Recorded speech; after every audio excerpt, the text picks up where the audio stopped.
Mga kapatid, tayo po ay magsipaganda na agkat mag-uumpisa na po ang ating panambahan sa umagang ito.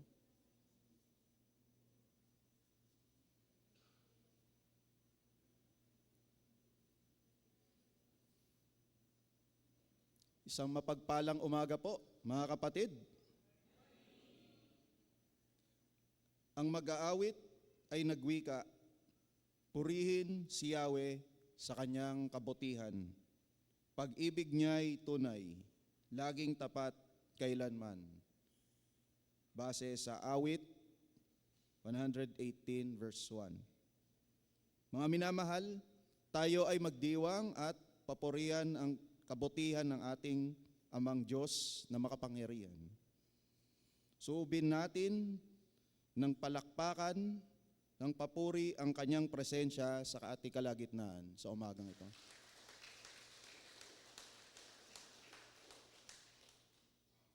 Mga minamahal kong kapatid, habang tumutugtog si Elder Nair ng Prelude Music, ay sumandali po tayong manahimik bilang paghahanda sa ating pagsamba.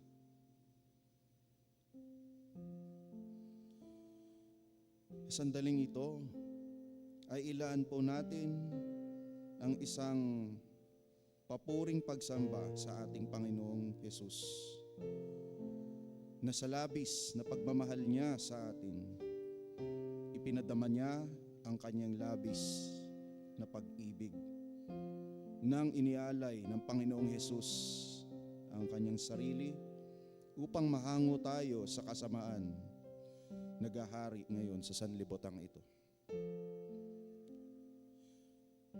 Purihin natin siya at pasalamatan sa pagpapangumbalik ng relasyon natin sa Diyos Ama, makapangyarihan sa lahat. At makamtan natin ang biyaya ng kanyang kagandahang loob at kaligtasan ng ating kaluluwa. Sandaling ito, mga kapatid, ng ating pagsamba, nawa ay mapapurihan at mapahalagahan natin ang magkaroon tayo ng pagnanais na tunay na umibig at magtiwala ng lubos sa Kanya. Mapaglingkod ng tapat, makasunod ng may kagalakan sa Kanyang mga alituntuning nais niyang gawin natin, ay maipamuhay ang itinuro ng Panginoong Diyos sa atin.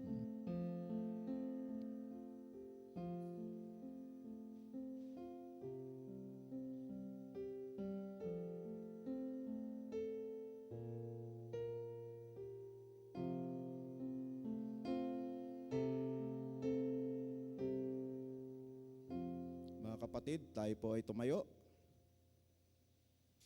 Ating awitin, papurihan ang Diyos.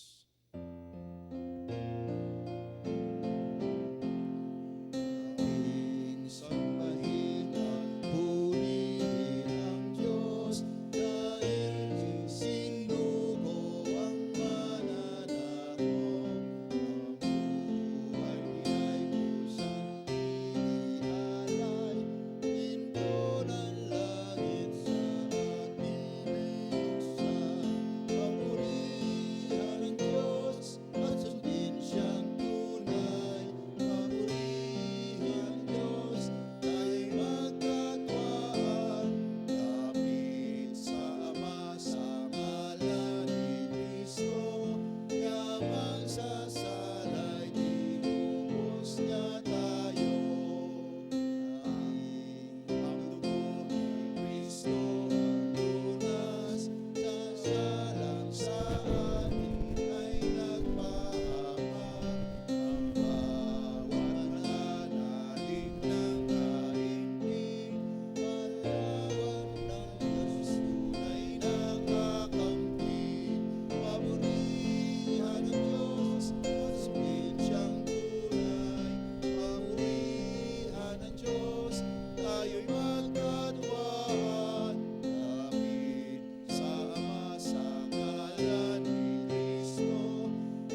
kapatid, sama-sama nating basahin ang panawagan sa pagpuri at pagsamba mula sa awit 103. Si Yahweh ay papurihan, o aking kaluluwa, at lahat ng sa akin nagpasuri sa Kanya. Purihin mo sa tuwina ang banal na ngalan niya. Si Yahweh ay papurihan, o aking kaluluwa. At huwag mong kaliligtaan, mabuti niyang gawa. Ang lahat kong kasalanay, siya ang nagpapatawad. At sa bingit ng kamatayan, ako ay nililigtas at pinagpala ako sa pag-ibig niyang habag. Sa sarili kasiyahan habang buhay. Kaya naman ang lakas ko ay lakas ng kabataan, katulad ng agila, ang taglay kong kalakasan. O purihin niyo siya, kayong lahat na nilalang. Sa lahat ng mga dakong nagahari ang may kapal, o aking kaluluwa, si Yahweh ay papurihan. Bilang pagtugon sa awit 103, awitin natin ang lahat ng nilalang ng Diyos.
Tayo po'y makakaupo na.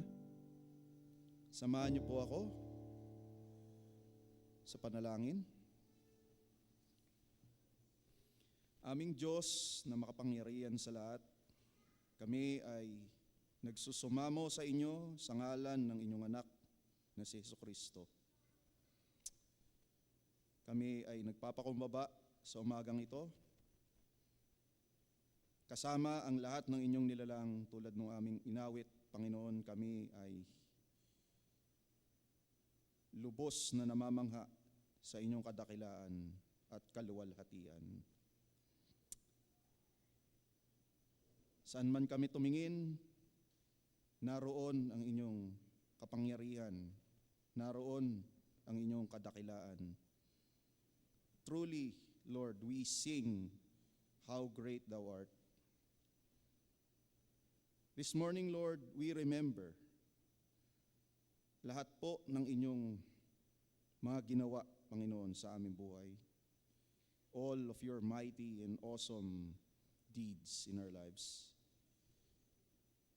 Kung papaano nyo kami dinisiplina, kinastigo, pinotrektahan, Panginoon, sa lahat ng panganib, pinagaling sa lahat ng karamdaman, Panginoon.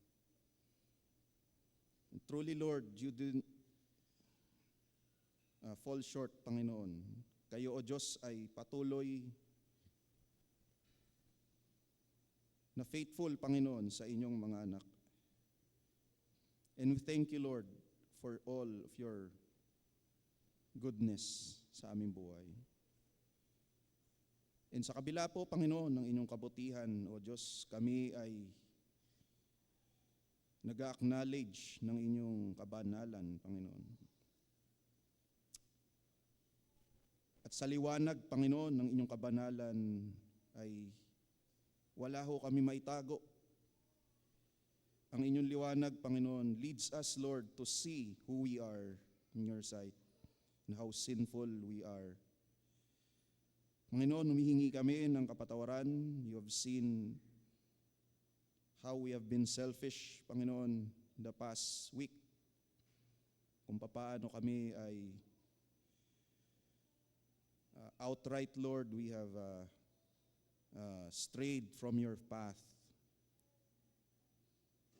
from your precepts. And tulad po nung mga awit, Panginoon, ang sabi po niya sa awit 139 verse 23 to 24, O Diyos, ako'y siyasatin, alamin ang aking isip. Subukin mo ako ngayon at alamin ang aking nais. Kung ako'y hindi naging tapat, ito'y iyong nababatid. Sa buhay na walang hanggan, samahan mo at hihatid. Lord, we acknowledge our frailness, Panginoon, that without you, Lord, without your guidance, Lord, we will always be astray, Panginoon. And right now, Lord, search us, Panginoon, ang aming mga buhay, aming puso. And kung meron man po, Panginoon, kayo nakikitang kasamaan, we humbly ask, Lord, sa inyong kapatawaran at kalinisan. And we thank you, Lord, because possible po ito through what your Son did 2,000 years ago, Panginoon. Thank you, Lord, for your Son, Jesus Christ, who shed His own blood to cleanse us, Lord God. We claim that forgiveness ngayon sa umagang ito, Lord, at kami po ay nagpapasalamat sa kalayaan na kami ay makakalapit sa inyo, Panginoon, upang magpuri at sumamba at makasama ang bawat kapatiran, Panginoon. Maraming pong salamat. Ito po aming dalangin sa pangalan ng aming Panginoong Yesus. Amen. Bilang tugon, mga kapatid, ating awitin ang ayon sa iyong kagandahang loob.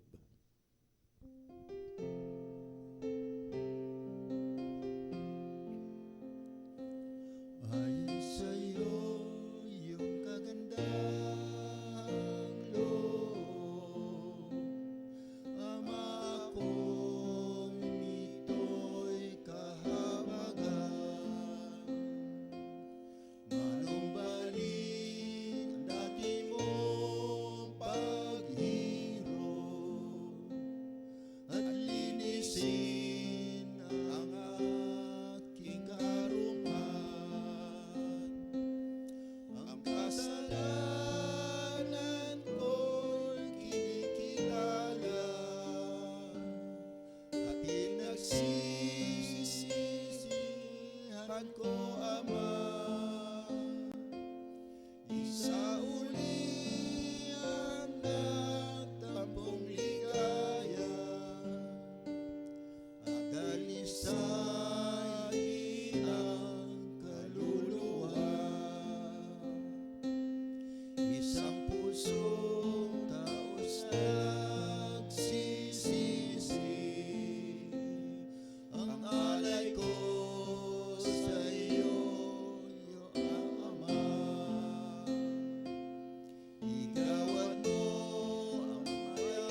Mga minamahal, ating sariwain ang mga katuruan sa ating pananampalatayang Kristiyano upang maliwanagan tayo sa ating mga sinasampalatayanan.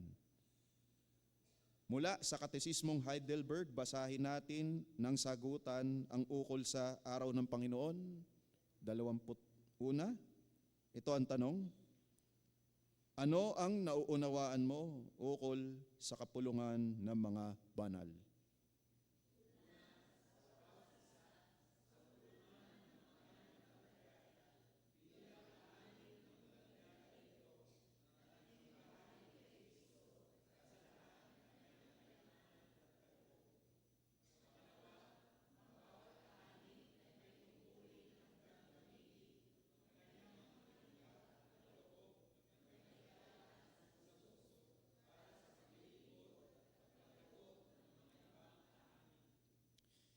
Mga kapatid, magpatuloy tayong sumamba sa Diyos sa pamamagitan ng awit ng papuri at pagsamba.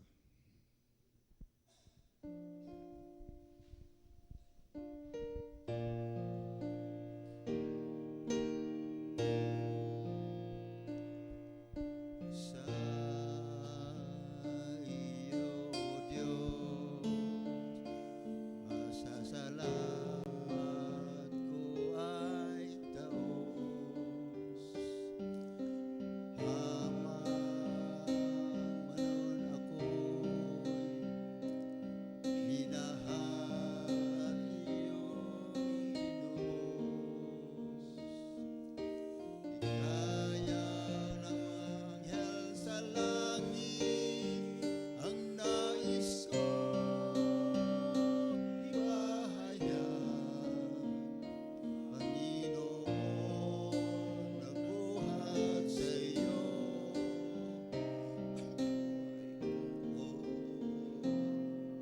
lahat. Ang Diyos ay purihin, ang Diyos ay purihin, tunay na dakila ang kanyang pag-ibig. Sa dugo niyang tumingin, sa lakmo ay nilinis. Ang Diyos ay purihin sa kanyang pag-ibig. Alangin ko,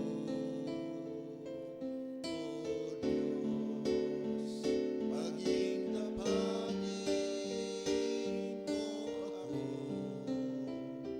at anumang tagumpay, utang puso sa bayo. Sa dugo niyang tumis, sa lakmo ay nilinis. Ang Diyos ay purihin sa kanyang pag-ibig.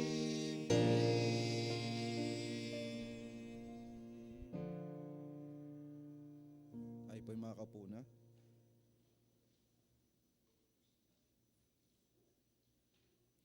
Mga minamahal na kapatid, ihanda po natin ang ating mga puso at isipan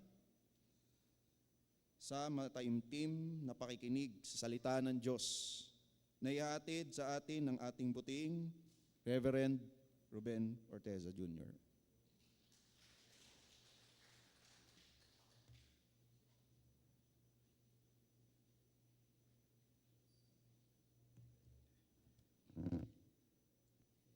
Isang magandang maulan na umaga po sa inyo lahat. Morning po. Sa tayo lahat po ay tumayo and samahan niyo po ako sa passage natin ngayong umaga Tayo po ay pupunta sa Titus, Titus chapter 2, verse 1 to 15. Titus chapter 2, verses 1 to 15.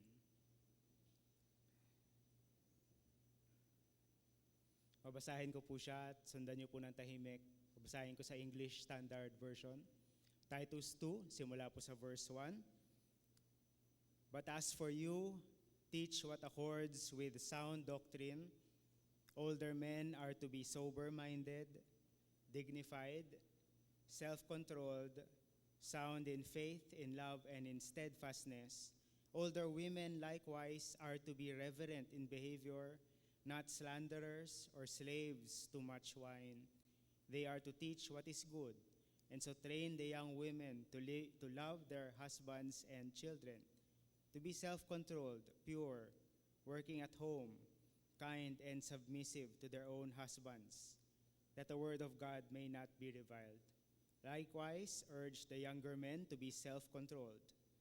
Show yourself in all respects to be a model of good works, and in your teaching show integrity, dignity, and sound speech that cannot be condemned, so that an opponent may be put to shame, having nothing evil to say about us.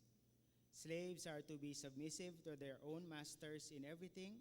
They are to be well-pleasing, not argumentative, not pilfering, but showing all good faith, so that in everything they may adorn the doctrine of God our Savior. For the grace of God has appeared, bringing salvation for all people, training us to renounce ungodliness and worldly passions, and to live self-controlled, upright, and godly lives in the present age, waiting for our blessed hope, the appearing of the glory of our great God and Savior Jesus Christ, who gave himself for us to redeem us from all lawlessness and to purify for himself a people for his own possession, who are zealous for good works. To declare these things, exhort and rebuke with all authority. Let no one disregard you. Titus 2, verse 1 to 15, tayo manalangin. Aming Panginoon Diyos, kami po ay nagpapasalamat sa iyo pong salita ngayong umaga. Kami po, Lord, ay nagpapasalamat sa pagkakataon na ito to worship you, to listen, Father, to your message. Panginoon, kayo po ay mangusap sa aming lahat. Speak to our hearts and minds, and speak, Lord, to our circumstances. Speak, Panginoon, sa aming mga araw-araw na mga pinagdadaanan. At Panginoon, na kami ay maging tapat na iyong mga anak at lingkod. Ito aming dalangin sa pangalan ni Jesus. Amen. Amen. Tayo pa ay makakaupo na.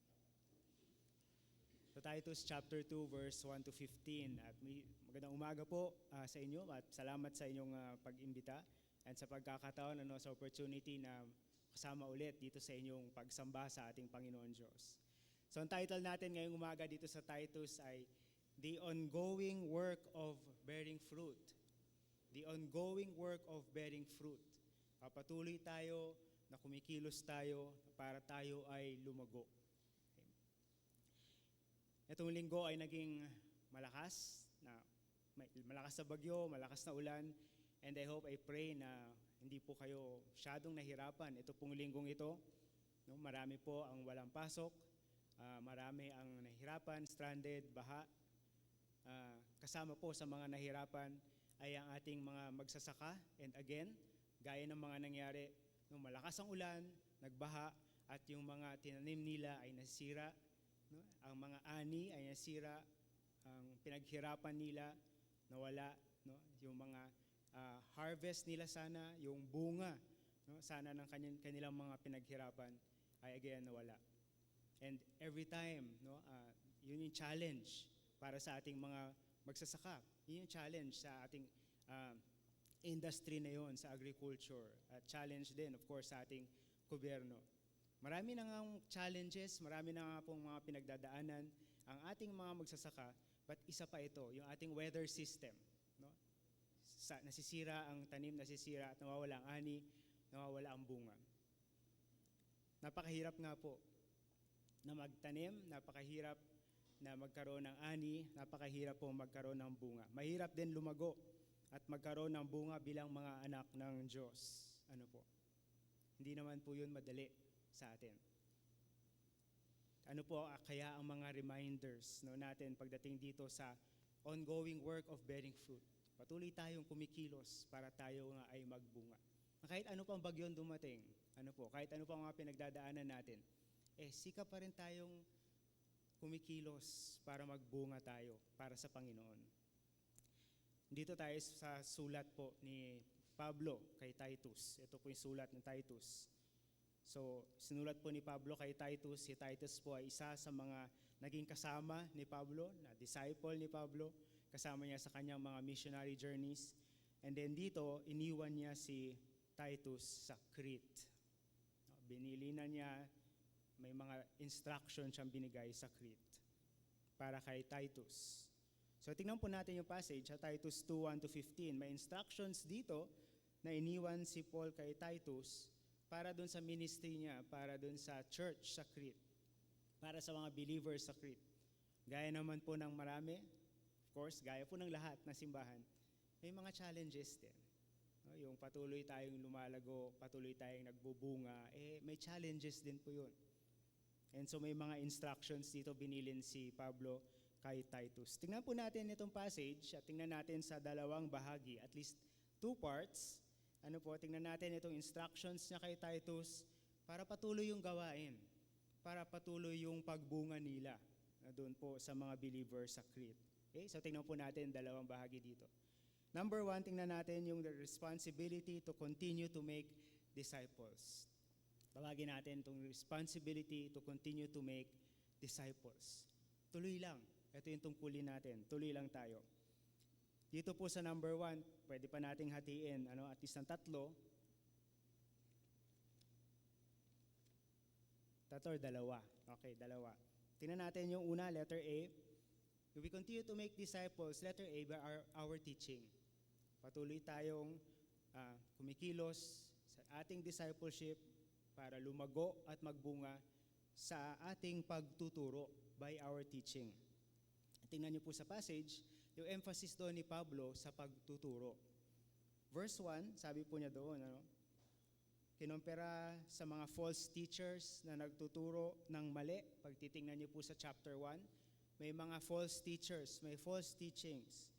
At sabi dito sa verse 1, ito yung dapat ituro ni Titus. Ituro niya ang sound doctrine. Ituro niya yung mga bagay na ayon sa sound doctrine o doon sa sound teaching. Doon sa matino, doon sa maayos, doon sa katotohanan. Yun dapat ang ituro ni Titus. Na ang salitang sound na ginamit dyan sa Greek, ibig din sabihin ay healthy. Kaya ang ituturo ni Titus, ang ibabahagi niya at ang pag-uusapan nila, pag-uusapan ng mga simbahan doon, ng mga mananampalataya doon, ay healthy doctrine, healthy teaching. O ito yung katotohanan at ito yung salita ng Diyos. Doon sila sa healthy, doon sila sa sound teachings. Then sa verse 15 sa dulo, sabi ni Paul kay Titus sa verse 15, ito encouragement ni Paul na ibahagi niya ito at ituro niya ito to declare these things, mag-exhort siya at kung kailangan to rebuke pa with all authority, gaya na sabi niya sa chapter 1, may mga kailangan kang i-rebuke. We rebuke with all authority, teach, exhort, declare. And then sabi ni Paul sa dulo, let no one disregard you. Andyan po yung emphasis sa gagawin ni Titus. No? Manindigan ka, ituro mo yan. Ituro mo yan. So ang salita ng Diyos, doctrines at theology na galing sa salita ng Diyos, ang kailangan natin para tayo ay lumago at magbunga. Sabi po sa verse 1, ito ay sound, ito ay healthy. Ito ang ating kailangan para lumago. Alam po natin may healthy food ang kailangan para maging healthy ang ating katawan. No? Of course, kailangan din naman ng exercise. Diba? Pero malaking bagay din yung kinakain natin. Ano ba yung kinakain natin? Ano ba yung pinapasok natin sa ating katawan? Itong July lang, kaka-lab test lang namin ni Ruth. And hindi naman ako nagulat, pero nakita na tumaas na naman ng konti ang aking cholesterol at triglycerides. Kaya check natin. I-check niyo po sa inyong araw-araw. Ano ba yung mga kinakain natin? Ganon din bilang Kristiyano. Healthy teaching equals healthy life and healthy fruit. Kaya check din natin, kamusta po ang intake natin ng salita ng Diyos. Ano po ba ang ating pinag-aaralan? Ano ba ang ating binabasa? Ano ba ang ating pinapasok sa ating puso at isipan? No? Check po natin ang ating pag-aral sa salita ng Diyos. Kailangan po natin healthy and sound teachings. We need to preach and teach the Word of God. But dito, ito ay isang tungkulin ni Titus. Siya magtuturo nito bilang sabihin na natin siya ang naging pastor doon sa Crete at binili ni Paul sa kanya. But malaki ang tungkulin ni Titus na magturo, pero hindi lang si Titus ang magturo pag tiningnan natin yung passage. Hindi lang naman si Titus. At kung titingnan pa natin yung sulat kay Titus, and titingnan din natin kahit ang sulat kay Timothy, may tungkulin ang mga older men o mga elders na magturo ng healthy doctrine. May tungkulin din ang mga older men and elders. No? And so titingnan po yan sa Titus chapter 1:9, tingnan niyo po sa 1 Timothy, makikita niyo po dyan. So hindi lang po si Titus, pati ang elders, pati ang older men. Then, sa verse 3 and 4, kahit po ang mga older women ay magturo at magbigay sila ng guidance, magbigay sila ng advice, mag-mentor sila, mag-disciple sila, i-train nila ang mga young women. So yung mga nauna ng Kristiyano, older men and women na may kaalaman na sa sound doctrine sa salita ng Diyos, may kakayahan na magturo, ay magturo, magbigay ng guidance and instruction galing sa salita ng Diyos. So hindi lang ito no, yung pagtuturo at yung pagbabahagi galing dito sa pulpit. Pero pinag-uusapan natin lahat, lalo na galing sa mga nakauna na sa atin sa pananampalataya. Kaya maganda naman na maraming gawain, di ba? Marami pong venues para magturo at mag-aral, magpalago sa salita ng Diyos. Whether ito po ay formal, no, na pagtuturo, gaya ng preaching or Bible studies, o ito kaya ay informal, no, pagtuturo, maybe pag nagkape, kaya may humingi ng advice, kapatid na Kristiyano, ano ang sabihin natin na galing sa salita ng Diyos? Okay? Kaya meron tayong worship service, meron tayong mga prayer meetings, at naririnig natin yung preaching, naririnig natin yung devotions. No? Meron tayong children's Sunday school, kasi kahit bata pa sila, dapat sagana na at tinuturo na sa kanila ang salita ng Diyos. May fellowships tayo at mga ministry groups, no? Men, women's, and youth, no? And young adults po ninyo. At nag-aaral tayo doon ng salita ng Diyos. No? Nag-aaral tayo doon ng mga doctrines and theologies natin. May mga Bible studies, may mga small groups pa tayo. At gumagamit tayo ng mga Bible study materials. Dumadalaw din tayo sa ating mga visitation. And then binabasa natin sa kanila ang salita ng Diyos. Tapos nag-a-attend pa tayo ng seminars, nag-a-attend tayo ng conference para matuto tayo ng doctrines and theology. At gumagawa tayo at kinukuha natin lahat ng paraan na pwede para maging sagana tayo sa salita ng Diyos. Maganda pa kung meron din tayong family devotions. Sa inyong mga tahanan, babasa kayo ng Bible, binabasa niyo sa inyong mga anak. Para sa bahay, sa pamilya, nagbabasa, natututo, lumalago sa salita ng Diyos. Nagiging sagana ang salita ng Diyos. Kung maaaring kahit anong ginagawa natin at kahit nasaan tayo, bukang bibig natin ito. Pwede rin, of course, at informally, one-on-one, no? Or by my partners tayo, accountability partners maybe, no? One-on-one, pinag-uusapan natin ang natutunan natin sa Bible. Okay. So, kung tayo ay ginagawa natin, di ba, kung nag-aaya ng coffee fellowship, no? O magkape naman tayo minsan, mag-sharing tayo minsan, may mentoring siguro, or maybe kailangan ng counseling, o kailangan lang ng advice, then pinag-uusapan natin, ano ba yung sabi sa salita ng Diyos? Ano ba ang sabi dyan na dapat gagawin natin sa ating mga doctrines and theology paano natin nahaharapin ang mga problema natin. Okay? So nagiging sagana sa atin ang salita ng Diyos. So kung makakatulong ito, alam ko may mga ginagamit na kayo, pero tingnan nyo rin kung makakatulong, tingnan nyo rin po yung one-to-one Bible reading by David Helm. At meron siyang material na, I think, na free na pwede i-download. Isang libro siya, isang programa siya at ini-encourage na kahit one-on-one lang. Nagkita kayo, nag-coffee kayo, ay pag-usapan niyo ang Bible. No? So may Bible reading, may sharing, may mga guide questions siya na pwede niyong gamitin. Check niyo lang po, no? I-search niyo lang sa internet. So magturo ng healthy teachings, maging sagana tayo sa salita ng Diyos. We teach the Word of God. Yun po yung kailangan natin. No? Hindi po natin kailangan ng kung ano-anong mga gimmicks o kung ano-ano pong mga lessons or topics. Pero kailangan yung galing sa salita ng Diyos. Yun yung kailangan natin para magbunga. But letter B po natin dito, para magbunga at patuloy yung ating pagbunga, kailangan din yung ating life example. By our life example. So, tuturo tayo ng salita ng Diyos, and of course, lumalawak po yung pag-unawa natin, yung kaalaman natin, lumalawak po. Dami nating natututunan tungkol sa Bible, natututunan nga natin ang doctrines natin, at marami yan, at mayaman ang Reformed doctrines and theology natin. Natututunan natin yung mga nakasulat sa Bible, yung mga characters doon, yung mga stories doon, na memorize natin ang ating Bible. Pero ang hinahanap sa atin, hindi naman masyado sa intellectual. At hindi lang intellectual. Maganda rin yun, pero hindi lang intellectual. At ang gusto makita ni Paul dito sa passage na to, ay pagbabago sa buhay. Gusto niya makita yung pagbabago sa salita at sa ugali at sa pakikitungo sa isa't isa.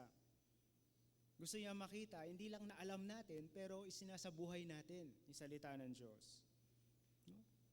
Tapos maging example yon, maging halimbawa yon para sa isa't isa. Kaya si Titus mismo, na sinabihan niya si Titus na magturo ka, pero pagdating niya sa verse 7 and 8, hindi lang si Titus magturo, pero dapat si Titus ayusin niya ang kanyang buhay. Verse 7 and 8. No? At ipakita ni Titus, at maging halimbawa si Titus, na gumagawa siya ng mabuti, yung kanyang tinuturo, dapat nakikita sa kanyang buhay, dapat naririnig sa kanyang pananalita. No? Hindi pwedeng nagtuturo lang si Titus, tapos salungat doon yung nakikita sa buhay niya. Dapat si Titus hindi lang nagtuturo, pero yung tinuturo niya, ginagawa niya, sinasabuhay niya, maayos ang kanyang pagkilos, maayos ang kanyang pamumuhay. No? Ito ay ayon sa kanyang tinuturo.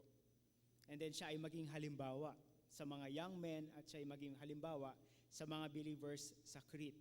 Okay? So magtuturo siya, pero dapat isabuhay din niya at ipakita niya ito. At hindi lang si Titus. Hindi lang po si Titus, pero lahat ng believers sa Crete, sa passage natin, lahat sila ay kailangan makita ang pagbabago. No? Kailangan makita ang bunga ng salita ng Diyos sa buhay nila. Kaya sa verse 2, ang mga older men, dapat makitaan din ang mga katangian na ito. No? Sila ay matino at marangal, may self-control, nagpipigil sa sarili, maayos sila pagdating sa pananampalataya, pagdating sa pag-ibig, and then sila ay nagtitiis, patient endurance. Nakikita dapat sa buhay nila. And then, pagdating sa verse 3, older women, sabi older women, ganun din, dapat likewise, dapat maayos din ang pagkilos nila. Maayos din ang pamumuhay. Hindi sila naninira ng ibang tao. Hindi sila manginginom, sabi dito sa verse 3. And then, hindi lang sila, pero also sa verse 4, na sinasanay ang mga younger women. So dapat yung mga younger women nakikita din sa kanilang buhay. So dapat mahal nila ang kanilang pamilya. Marunong din sila mag-self-control. Malinis din at matuwid o walang kapintasan. Masipag sila sa bahay. Mabait sila at sumusunod sa sariling asawa. Yung kanilang buhay nakikita doon. Yung kanilang pananampalataya. And then verse 6, ganun din yung mga young men. Dapat din may self-control. Gaya din ang mga nauna. So dapat lahat dito ng mananampalataya, dapat nakikita ito sa kanila. Pero hindi lang nakikita ito sa pagbabago, hindi nakikita lang yung buhay nila, hindi lang nakikita sa loob ng church. Kasi pag tingnan nyo, older men, women, young women, young men, tayo-tayo lang yon sa loob ng simbahan. No? Hindi lang sa loob ng simbahan. Pero pagdating sa verse 9, lumabas si Pablo. No? At dapat, as sinasabi ni Pablo sa verse 9, dapat nakikita din ito sa labas. Kaya sa verse 9 and verse 10, no, galing pinag-usapan ang community, ang simbahan ng mga believers. Ang sunod naman sa instruction sa verse 9 at verse 10 ay para sa mga alipin, para sa mga nagtatrabaho. No?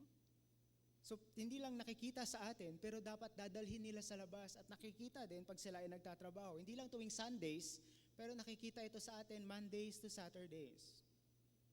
At ganito ang pakikitungo ng mga Kristiyano sa labas ng simbahan. At sa verse 9 and verse 10, sa kanilang mga amo, sumusunod sila. Maayos ang kanilang pag-ugali. Hindi sila nakikipag-away. Hindi rin nandadaya o hindi kumukupit ng pera. Pero sila ay mapagkakatiwalaan. And so kahit sa labas ng simbahan, sa kanilang mga ginagawa, Mondays to Saturdays, sa harap ng kanilang amo, sa kanilang mga trabaho, nakikita ang bunga, nakikita ang buhay na binago ng Panginoon. So pagbabago at ang bunga ng salita ng Diyos dapat nakikita sa ating buhay. Dapat nakikita sa ating pakikitungo sa isa't isa. Dapat nakikita hindi lang Sundays, pero nakikita sa atin araw-araw at nakikita kung nasaan tayo. So yung mga katangian na yan, pwede natin gawing checklist. Pero consider na hindi po ito kompletong listahan. Ano? Pag tiningnan nyo, hindi kompleto ito eh. Hindi ito kompletong listahan ng mga katangian na hinahanap sa atin o dapat makita sa atin. At alam po natin, pag tiningnan nyo sa inyong Bibles, may mga Bible passages pa, marami pang mga katangian doon. May listahan ng mga katangian doon at mga characteristics doon na dapat lang nakikita sa atin. No, at dapat nahuhubog sa atin at dapat naging bunga sa atin. No? Kaya dito makikita natin na hindi kompleto ito. Okay? Pero ito ay ilan sa mga checklist at ilan sa mga listahan ng mga katangian na dapat ay meron ang bawat isa. But consider din na itong listahan ay salungat sa mga nakikita sa mga taga-Crete. Ito po ay ibang-iba doon sa mga tao sa Crete, sa mga hindi mananampalataya. Ang believers sa Crete ay dapat iba sa mga hindi believers sa Crete. Ano po ba ang katangian ng mga taong taga-Crete, ng mga hindi mananampalataya sa Crete? Sa Titus chapter 1 verse 12 and 13, one of the Cretans, a prophet of their own, said, "Cretans are always liars, evil beasts, lazy gluttons." And this testimony is true, sabi ni Pablo. Okay? Galing na sa kababayan nila. Sila mismo sa Crete. No? Tungkol sa mga kababayan nila, tungkol sa kanilang mga kasama. No? Ayan ang sinasabi. Masasama talaga silang tao. Inaamin nila yon. At so pag i-compare natin dito, mga katangian na hinahanap sa atin bilang believers, ibang-iba tayo. Ibang-iba dapat ang mga believers sa mga hindi believers. Ang bunga na dapat nakikita sa ating buhay, yung pakikitungo at ugali, ibang-iba sa nakikita sa mga hindi Kristiyano. Ito yung challenging, no? Ito ay challenging para kila Titus at mga believers sa Crete. Hirap po nito sa panahon nila. Mahirap ito. Imagine po na masama ang lipunan nila, no? Surrounded sila ng mga temptations, mga maling examples, may mga pressures na bumagay sila sa mga taong masasama. Ang hirap maging Kristiyano sa panahon nila. Tapos sasabihin pa ni Paul na ganito dapat tayo. Ito din ang challenging sa atin ngayon. Tayo din ay surrounded ng masamang lipunan, a broken, a fallen world. Marami ring temptations. Maraming maling examples at pressures din na bumagay tayo sa mundong ito. Mahirap din maging Kristiyano ngayon. At sabihin natin ngayon, ituro mo salita ng Diyos, pakita mo sa buhay mo.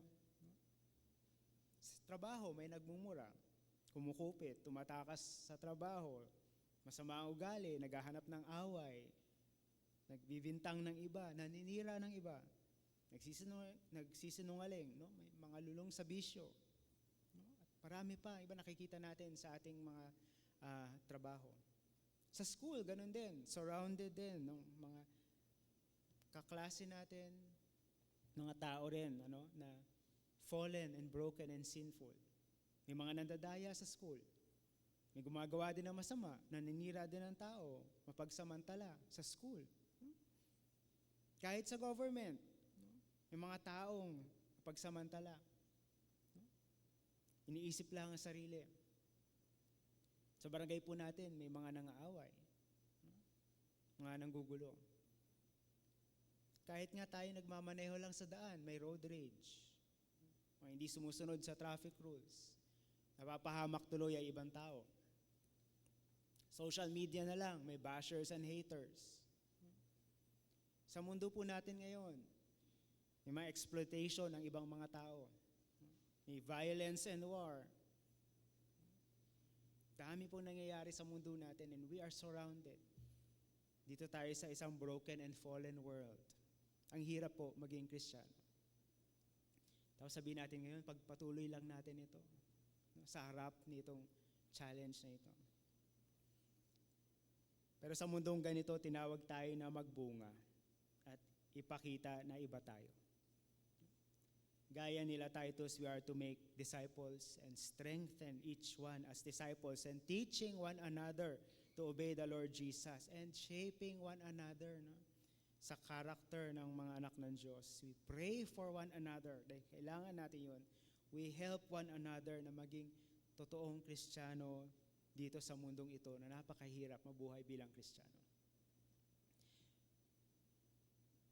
Dito lang sa dulo ng part na ito, ano kaya yung encouragement? Ano ang encouragement? Pagsagana ang salita ng Diyos sa atin at nagbubunga tayo. Tapos marami pang tumitira sa atin. Ano encouragement sa atin nun? Verse 5 and verse 8.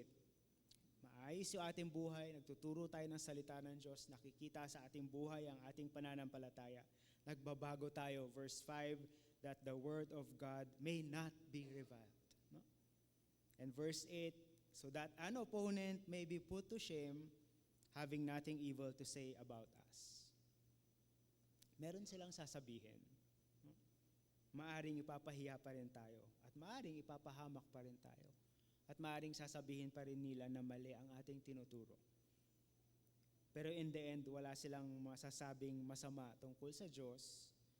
Walang masasabing masama sa salita ng Diyos. And in the end, wala silang masasabing masama kahit sa atin. No? In the end, sila lang ay mapapahiya. Pero nagtitiis tayo dito, di ba? Nagtitiis tayo pag may nasasabi sa atin. Pero ito yung number 1. At ito yung patuloy na ginagawa natin. At tungkulin natin. At tuloy lang ang pagkilos at pagbunga natin bilang mga anak ng Diyos. We make disciples, nagtuturo tayo ng salita ng Diyos. Pinapakita natin sa ating buhay na tayo ay mga anak ng Diyos.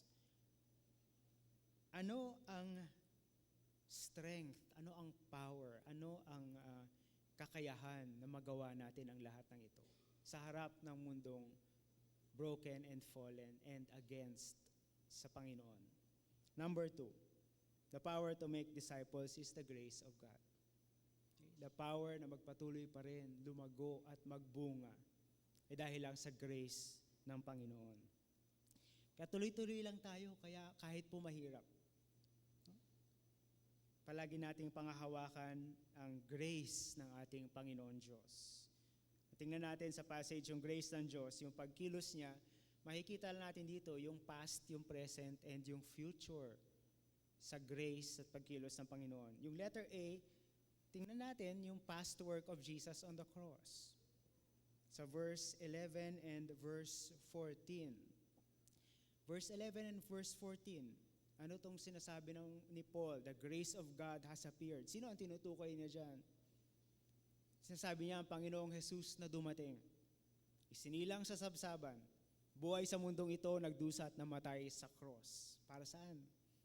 para sa kanyang bayan, para sa atin, who gave Himself for us. Saan galing ang lakas? Patuloy na pagturo at pagkilos at pagbunga bilang mga anak ng Diyos, look back sa ginawa ni Jesus sa cross. The grace of God has appeared. No? Tumingin ulit sa cross. Philippians 2, simula sa verse 6, who though He was in the form of God, did not count equality with God a thing to be grasped, but emptied Himself by taking the form of a servant, being born in the likeness of men, being found in human form, He humbled Himself by becoming obedient to the point of death, even death on a cross. Yung ginawa ng Panginoong Jesus. Ephesians 1 verse 7, in Him we have redemption through His blood, the forgiveness of our sins. 1 Peter 3 verse 18, Christ also suffered once for sins, the righteous for the unrighteous, that He might bring us to God. Yan yung ginawa ng Panginoong Jesus sa cross. Na siya ang nahirapan, siya ang nagdusa, pero ginawa niya para sa atin. Kaya naman sa John 1 verse 12, to all who did receive Him, who believed in His name, He gave the right to become children of God. Balik tayo sa cross.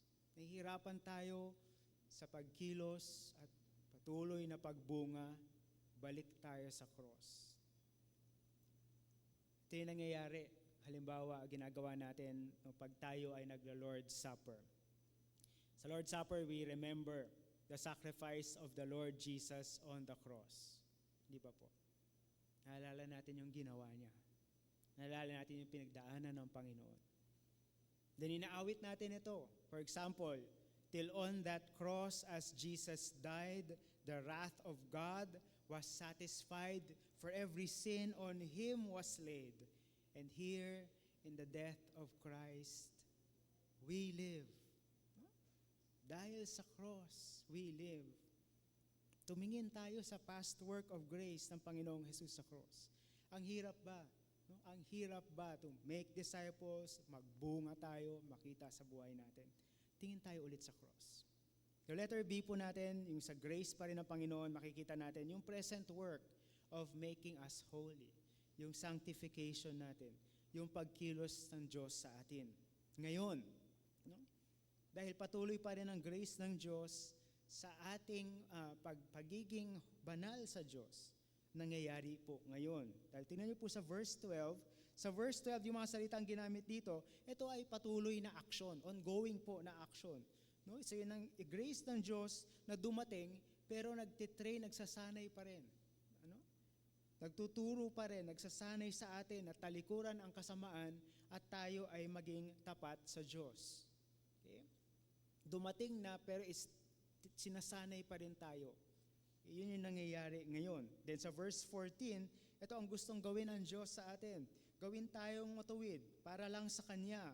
Gawin tayong zealous or desidido tayo at sabik tayo na gumawa ng mabuti. Dahil yun ang gustong gawin ng Panginoon. So dumating ang Panginoong Jesus, pero patuloy ang pagkilos at pagbago sa atin. So pag-alala sa grace ng Diyos at sa ginawa ni Jesus sa cross noon yun, pero sinasanay tayo na talikuran ang kasamaan at mamuhay para sa Diyos ngayon. So there is a past and then meron ding present na nangyayari. Present, pagkilos pa rin at ang grace ng Diyos pa rin sa atin. Kaya hindi lang natin inaalala yung sacrifice po ng Panginoong Jesus, tapos nagpapasalamat po tayo sa cross at nagpapasalamat po tayo sa Jesus, tapos babalik tayo sa ating mga kasalanan. Hindi po ganon. Yung cross po should remind us na dapat iba na ang buhay natin ngayon. At dapat para sa Panginoon Jesus na tayo ngayon. At ito din yung paalala sa atin pag Lord's Supper. We remember the sacrifice of Jesus and we also remember na tayo na ay mga anak ng Diyos at dapat maging banal gaya ng Diyos. No? Naalala natin yun. Ginawa ng Panginoong Jesus para sa atin. Kaya dapat eto na tayo. So, remember the grace of God, remember the cross, pero sinasanay tayo, hinihila tayo ngayon na dapat tayo na ay mamuhay ng mga anak ng Diyos. Okay? Naalala ang ginawa ng Panginoon para sa atin, sinasabi, ito na ang identity natin, dapat ito na ang buhay natin. Bilang halimbawa, ginagawa naman din natin yon. For example, tuwing wedding anniversary natin. Okay. Sa mga may asawa po dito, sa mga mag-asawa po dito, di ba po we celebrate our wedding anniversary? Pero hindi naman tayo bumabalik sa pagiging single, di ba? Naalala natin yung nakaraan na kinasal tayo. Pero sa ngayon, hindi tayo single. Alam natin yung katotohanan na tayo ay nag-asawa na noon. Kaya ngayon, namumuhay tayo bilang mag-asawa. Ganun din po ang nangyayari dito. Yung grace of God sa cross, yung ginawa ni Jesus noon, at pinangahawakan natin yun. Pero dapat nabubuhay tayo ngayon dahil sa grace na yon bilang mga anak ng Diyos. So, hindi natin iinisipin noon, tas pagdating ngayon, baliwala lang. Okay. Pero ito ay hindi sa efforts natin. Kahit gaano man natin alalahanin ang sacrifice ng Panginoong Jesus. And on our own, wala pong magbabago sa atin. Kaya magpapasalamat po tayo dahil ito ay pagkilos sa atin ng Holy Spirit. Philippians 2 verse 13, for it is God who works in you, both to will and to work for His good pleasure. And it is still God. And so in the past, ito ay pagkilos ng Lord. And in the present, ito pa rin ay pagkilos ng Lord. And letter C, the future work of the coming of the Lord. Mayroon pang darating. Mayroon pang mangyayari. So nagtuturo tayo ngayon, nagbabago tayo, nagbubunga tayo, dahil sa ginawa ni Jesus noon at patuloy nagbabago tayo ngayon, binabago tayo ng Holy Spirit ngayon, pero meron tayong tinitingnan sa future. May future work pa na hinihintay nating lahat. Verse 13, we are waiting for our blessed hope, the appearing of the glory of our great God and Savior, Jesus Christ. Sa pagturo ng salita ng Diyos, sa pagbabago, sa pagbunga natin, then sa hirap at pagtitiis natin sa mundong ito, sa challenge ng discipleship sa mundong ito ngayon, tayo ay naghihintay, nakatingin sa future, sa pagdating ng ating pag-asa, sa pagbalik ng Panginoong Jesus. Bakit natin inaabangan ito? Dahil sa pagbalik ng Panginoon, tatanggalin niya ang kamatayan, dalamhati, pagtangis at paghihirap. Paparusahan niya ang lahat ng makasalanan at masama at magkakaroon na ng justice. Kukupkupin niya ang lahat ng kanyang mga anak. Tayo na ay ganap na matuwid at banal na sa kanyang harapan at marami pang iba. Kaya dapat nakatingin tayo sa future at inaabangan natin ito para tayo ay nakakabangon ngayon, no? At patuloy pa rin tayo sa pagbunga ngayon. Dahil ngayon dito sa mundong ito mahirap, marami tayong pinagdadaanan, maraming trials and temptations, maraming injustice, mahirap pa maging Kristiyano. Pero may lakas pag tumingin tayo sa future hope natin, looking to the second coming of the Lord Jesus Christ. Tingin tayo sa future. At ginagawa din natin ito. For example, sa araw-araw na pagpapagal natin, nakakatulong na tumitingin tayo sa future. At ang sinasabi natin, balang araw, no? Gagraduate din ako. Di ba? Aasenso din ako. Giginhawa rin ang buhay. Magbabakasyon din tayo. Matatapos din ito. Nakatingin din tayo sa future para matitiis natin yung nangyayari ngayon. Ganun din sa pagiging Kristiyano. Ganun din ngayong habang patuloy ang pagkilos para magbunga tayo, tumingin tayo sa future. Tumingin tayo sa pagbalik ni Jesus. Walang katulad ang joy, pagbalik ng Panginoong Jesus. Kaya sa pinakadulo ng Bible, ano yung verses sa pinakadulo ng Bible. Revelations 22:20 and 21. He who testifies to these things says, surely I am coming soon. Amen. Come, Lord Jesus.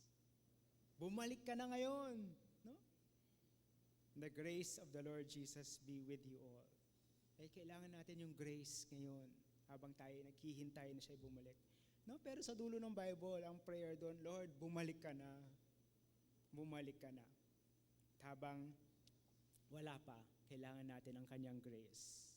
So yun yung number 2. Mahirap pa magturo ng salita ng Diyos, mahirap mamuhay sa araw-araw, no, sa mga katangian, sa pagbabago, sa mga bunga na hinahanap sa atin. Mahirap ang patuloy na pagkilos natin bilang mga Kristiyano, tumingin tayo sa grace ng Diyos. Sa ginawa niya sa cross, ng past, sa pagkilos pa rin ng Holy Spirit ngayon sa present, at sa future, sa pag-asa na darating, pagbalik ng Panginoong Jesus. Conclusion po natin, ito yung nakita po natin sa Titus 2 verse 1 to 15. And maalala niyo lang po, mahirap ang sitwasyon ni Titus sa Crete. Pero ito yung mga reminders para sa ongoing work of bearing fruit bilang mga anak ng Diyos. So number 1, the responsibility to continue to make disciples. Yun pa rin ang gagawin natin, kahit mahirap. At ginagawa natin ito by our teaching, at ang kailangan nating ituro at ang kailangan maging sagana sa atin ay ang salita ng Diyos. Healthy and sound doctrines and theologies. No? At marami tayo niyan, mayaman ang ating ang Christian Reform dyan.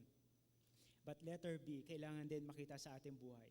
Yung ating buhay nagbabago, may bunga, ito ay nagiging example. Ito ay nagiging encouragement sa ibang tao.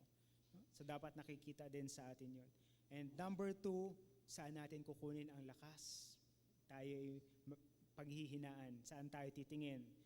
The power to make disciples is the grace of God. Gaya naman sa lahat ng bagay, kailangan natin ng grace. And so A, we look at the past work of Jesus on the cross. Na hindi tayo karapat-dapat, pero itong ginawa ni Jesus para sa atin. And B, we look at the present work of making us holy. Pagkilos pa rin ng Holy Spirit sa atin ngayon. And C, tumingin tayo sa future work of the coming of the Lord. At habang tayo nakatingin, kailangan natin ng grace para ngayon. Mahirap, pero andyan ang pagkilos ng ating Panginoon. May responsibility tayo dito na kumilos para magbunga, pero in the end, makapangyarihan ng Diyos sa atin at binuhos niya ang kanyang grace sa atin. Tinanggal tayo ng Diyos mula sa kadiliman, nililinis niya tayo sa ating karumihan, binabago niya tayo sa salita niya. Magbubunga tayo sa kanyang pagkilos sa atin at iuuwi niya tayo sa kanyang presensya. Okay? Yun yung titingnan natin. Tayo manalangin. Lord Father, dito ask, O Lord, na kayo patuloy na kumilos sa amin, and even, Panginoon, yung words ninyo. Lord, yung pong message, tanggalin niyo, Panginoon, yung mga nasabi ko na hindi na kailangan. But Lord Father, I ask and pray, Lord, that you would continue to teach us and strengthen us, Lord, with your word. Panginoon, tulungan niyo kami patuloy na pagkilos sa amin pong discipleships, tulungan ng bawat isa, maging sagana sa iyong salita, at makita ang bunga sa aming buhay. At lalo na, Panginoon, tulungan niyo kami na tumingin sa iyo, sa iyong ginawa sa cross. Salamat, Panginoon Diyos, sa patuloy mong pagkilos sa amin. Salamat, O Holy Spirit. At sa kasiguraduhan, babalik ang Panginoon. And salamat. Salamat sa grace mo for this time. Ito aming dalangin sa pangalan ni Jesus. Amen.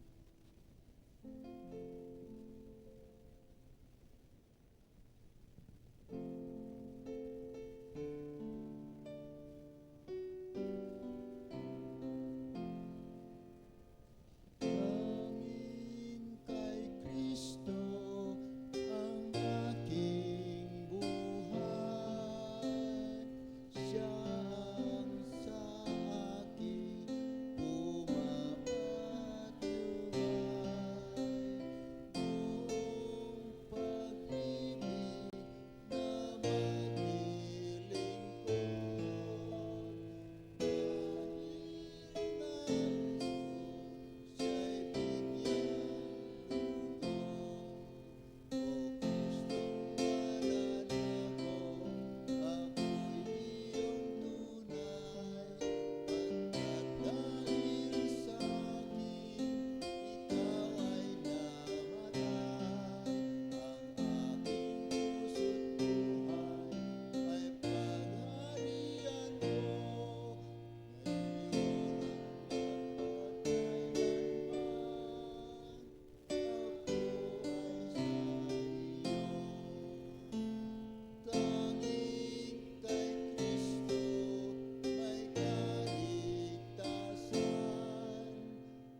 Mga kapatid, papurihan natin ang ating Panginoong Diyos sa ating narinig na mensahe mula sa Kanyang salita.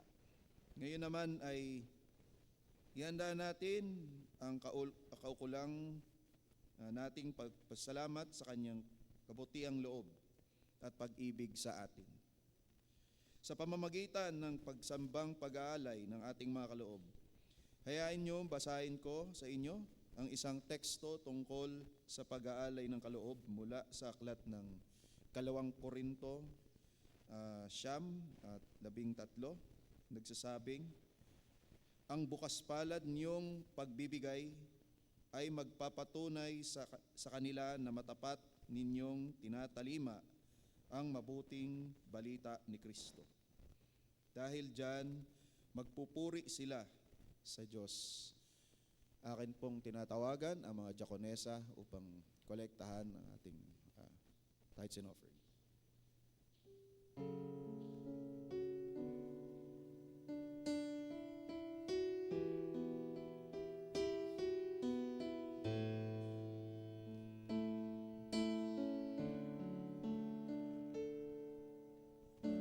Salamat sa iyo, aking Panginoong Jesus. Ako'y piniling mo at inangking lubos. Ang tanging alay ko sa'yo, aking Ama, ang bumuhay ko, puso at kaluluwa, di na makaya ng maipagkaloob.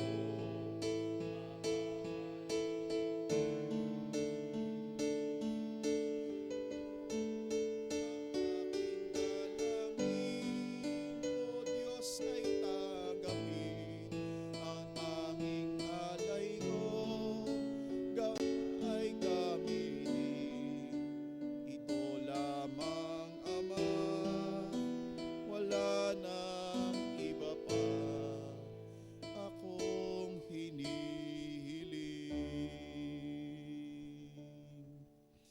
Inaanyayahan ko po ang bawat isa na tumayo. Tayo po ay manalangin. Aming Diyos, Ama, na patuloy na hindi nagkukulang sa amin. Kami ay nagpapakumbaba sa inyong harapan at punong-puno ng pasalamat sa aming mga puso, Panginoon. Kami ay nagpapasalamat sa inyong walang sawang pagbibigay sa amin ng mga pangangailangan sa aming kabubuhay sa mundong ito.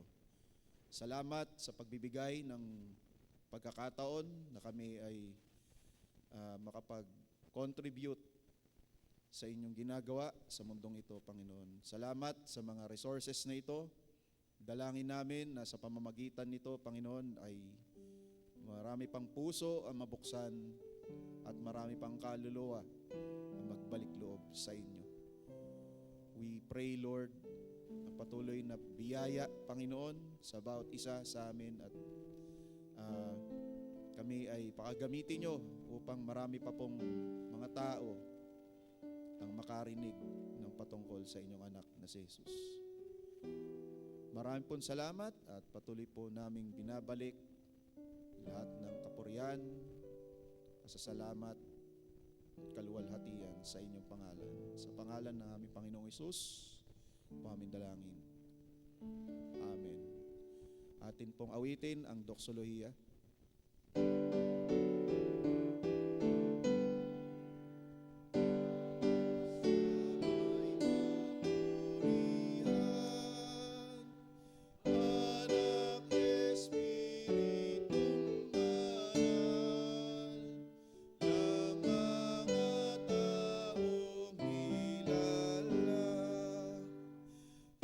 At namong kalangitan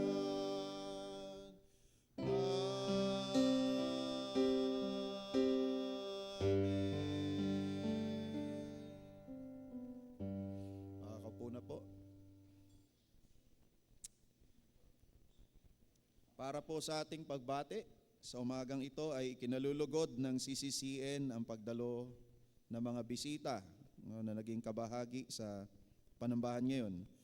Maging sa mga kani-kanilang mga gadget, no, yung ating mga online worshipers, kayo po ay welcome at dalangin namin na kayo ay muli naming makasama sa mga susunod pang linggo ng panambahan dito sa ating simbahan. No? At atin pong batiin ang maligayang kaarawan ng ating mga kapatid na magsisipagdiwang ngayong Hulyo, no? Hulyo to Agosto 2. Ating batiin si Deacon Michelle Rivero, July 27. Ayan. 50% discount po sa Miracle. At atin din pong batiin ang kapatid na Rosana Lasatin, July 29. Ayan. And atin pong batiin din ang kapatid na Casey Colleen Amorao, July 31. Na nasa, anong bansa po ba siya? New York. Yan. From Philippines to New York. Happy birthday. At para po sa magdiriwang ng ating anibersaryo sa kanilang kasal, ito, Stephen and Michelle Rivero. Wow. July 27. Another 50% discount. 100 na. Free na. 100% discount sa Miracle. Joke lang. Joke lang yun. Noon marinig na ako yung mag-subsidize. Ayun. So, para po sa mga announcements pa, no? Meron pa ba? Ayan. So, Lingap Kabataan.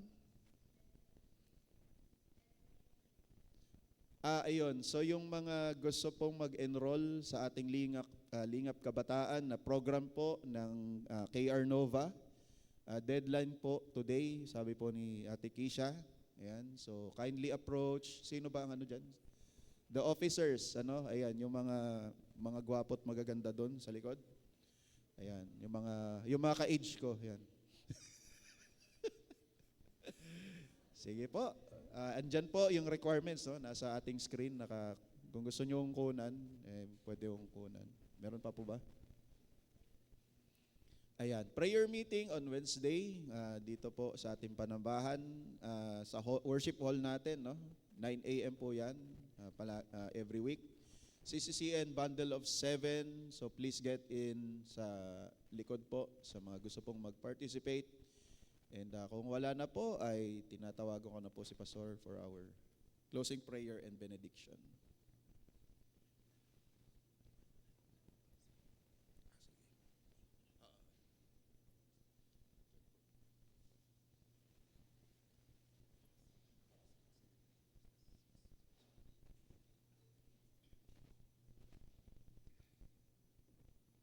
Okay, tayo ay manalangin. Philippians 4 verse 6 and 7, do not be anxious about anything, but in everything by prayer and supplication with thanksgiving, let your requests be made known to God, and the peace of God, which surpasses all understanding, will guard your hearts and your minds in Christ Jesus. Kaya aming Panginoon Diyos, kami po Lord ay muli nanalangin sa iyo dahil ikaw po ang aming Diyos. Ikaw po ay dakila at makapangyarihan sa lahat. Ikaw po ang nagligtas sa amin at nagmahal sa amin. At kayo patuloy na kumikilos sa amin, Panginoon. Alam po namin, Panginoon Diyos, that you are faithful. Hindi niyo po kami bibitawan. At balang araw, Panginoon, alam namin that we will see you face to face.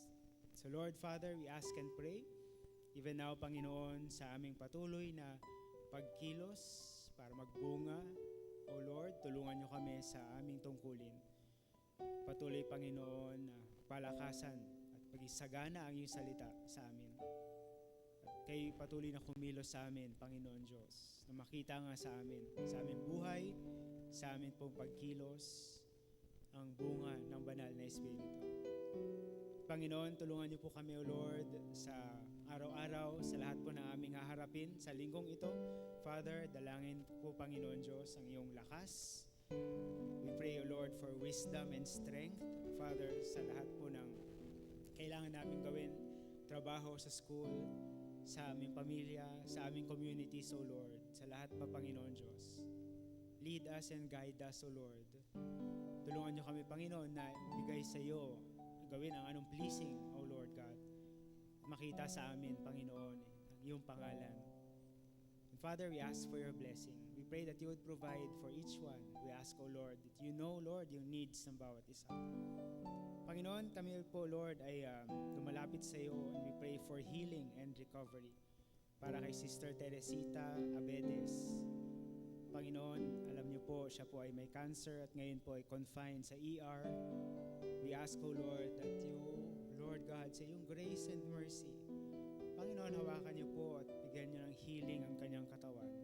Dahil wala pong imposible sa iyo, O Lord. And if you will, O Lord God, alam po namin siya ay gagaling ngayon at dito po sa mundong ito.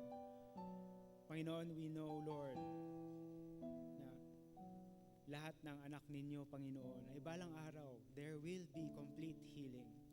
So we ask and pray, Father, na siya po ay lumapit sa iyo, makilala na ikaw po ay tunay na Diyos, so patuloy pong sumampalataya sa iyo, patkat kay kumilos, Lord, sa kanyang puso at isipan. But Panginoon, we ask that you would provide for the family. We pray, Lord, for your peace sa kanila, Lord, ngayon, especially ngayon, Panginoon. Samahan niyo po sila, O Lord. So we entrust this to you. We entrust her to you and we thank you, Father. Alam po namin, best place ay nasa iyong kamay. Panginoon, kami po ay nagpapasalamat din, Lord, sa kaarawan at sa anibersaryo ng aming mga celebrators ngayon. Kay Deacon Michelle Rivero, kay Sister Rosana Lasatin at Sister Casey Murao, sa anniversary ni Brother Stephen at Sister Michelle Rivero, Panginoon. Salamat, Lord, dahil ikaw po ay tapat sa kanilang buhay. Salamat, O Lord, na ikaw nagbigay sa kanila ng kalakasan. Ikaw nagbigay sa kanila, Lord, ng pag-ibig. Ikaw, Panginoon, kumikilos sa kanila. Father, salamat, Lord, bagong taon, O Lord God. We entrust them to you, O Lord. The Panginoon, they will continue to see you and know you, Father. Continue to draw closer to you, O Lord. We pray, Lord, maging sagana sila sa iyong salita. We pray, Panginoon, bless niyo po sila. Patuloy niyo pong gawing malalim ang pagmamahalan ni Brother Stephen, ni Deacon Michelle, kay kumilos, Panginoon, sa kanila, sa lahat ng kanilang ginagawa. Bless niyo po ang kanilang family. Bless niyo po ang kanilang mga trabaho. Dalangin po namin ang lahat ng ito dahil ikaw po ay pagmahal, ikaw po ay makapangyarihan. Ikaw po ang aming Diyos.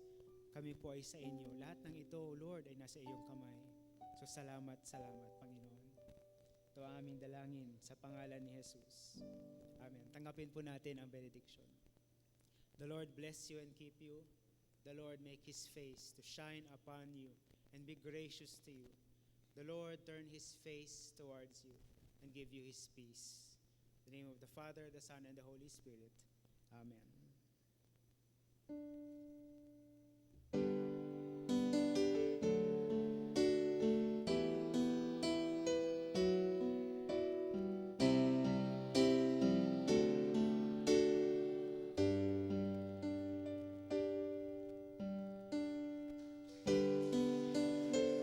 God bless po sa ating lahat. Ingat po tayo.